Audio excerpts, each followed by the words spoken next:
আমাদের উপর আক্রমণ হলো কেন? বিজেপি সরকারি জবাব দাও, জবাব তোমাদের দিতেই হবে। আগরতলায় সিপিআইএমের সভায় দুর্বৃত্তদের আক্রমণে সিপিআইএমের অনেক কর্মী আহত হয়। এই ঘটনার প্রতিবাদে 23 মার্চ ধর্মনগরে সিপিআইএম মহকুমা কমিটির উদ্যোগে বিক্ষোভ মিছিল ও পথসভা অনুষ্ঠিত হয়। এই পথসভা থেকে বক্তব্য রাখতে গিয়ে উত্তর জেলা সম্পাদক অমিতাভ দত্ত বলেন, বিজেপি জোট শাসনে জনজীবন বিপর্যস্ত, কোথাও মানুষের নিরাপত্তা নেই। স্বৈরাচারী মনোভাব নিয়ে রাজ্যের বিজেপি সরকার গণতন্ত্রকে ধ্বংস করতে প্রতিনিয়ত চেষ্টা চালিয়ে যাচ্ছে। তিনি বলেন, মানুষের কাজ নেই, কর্মসংস্থানের কোনো উদ্যোগ নেই। এই সরকারের আমলে রেগার কাজ নেই, মানুষ অন্ন ও বস্ত্রের জন্য দিশেহারা। তিনি বলেন, কাজের দাবিতে মানুষের জন্য, মানুষের কল্যাণ সাধনে শনিবার আগরতলা পশ্চিম ত্রিপুরার পুলিশ হেডকোয়ার্টার থেকে 100 মিটার দূরে পুলিশের বৈধ অনুমতি নিয়ে সিপিআইএমের পশ্চিম ত্রিপুরা কমিটির উদ্যোগে এক সভা অনুষ্ঠিত হয়।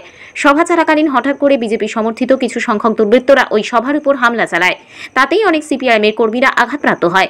তিনি বলেন, সিপিএমের আগরতলার পশ্চিম কমিটির সম্পাদক রতন দাস, রাজ্য কমিটির সদস্য শুভাশিস গাঙ্গুলি সহ বহু কর্মীরাই ঘায়েল হয় দুর্বৃত্তদের আক্রমণে।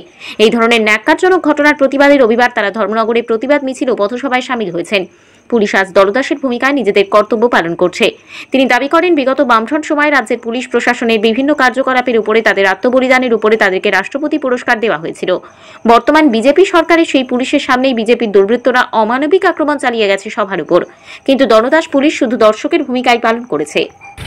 এই এলাকার ব্যবসায়ী সহ নানা পেশার মানুষ,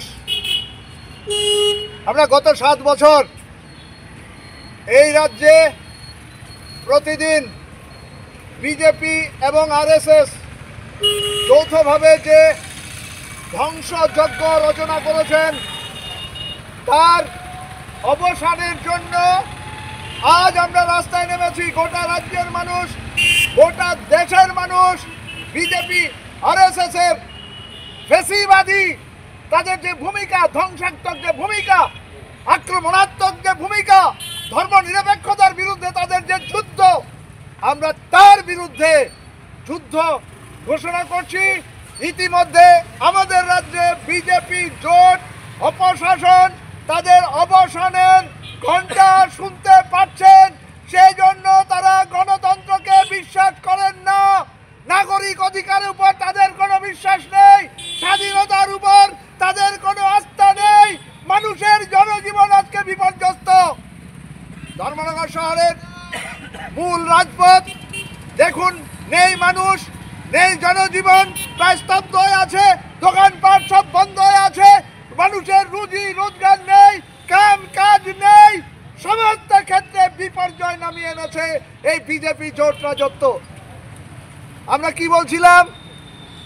গোটা রাজ্যে প্রত্যেকটা জনপদে সিপিআইএমের নেতৃত্বে আমরা শুধু দাবি করছি, আমরা কাজ চাই। আমার হাতে কাজ দিন, আমার পেটে ভাত দিন।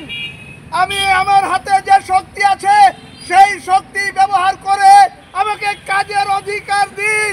আপনারা বলেছিলেন প্রথম বছর ক্ষমতা এলে 50,000 বেকার যুবককে আপনারা চাকরি দেবেন, আপনারা চাকরি দেননি।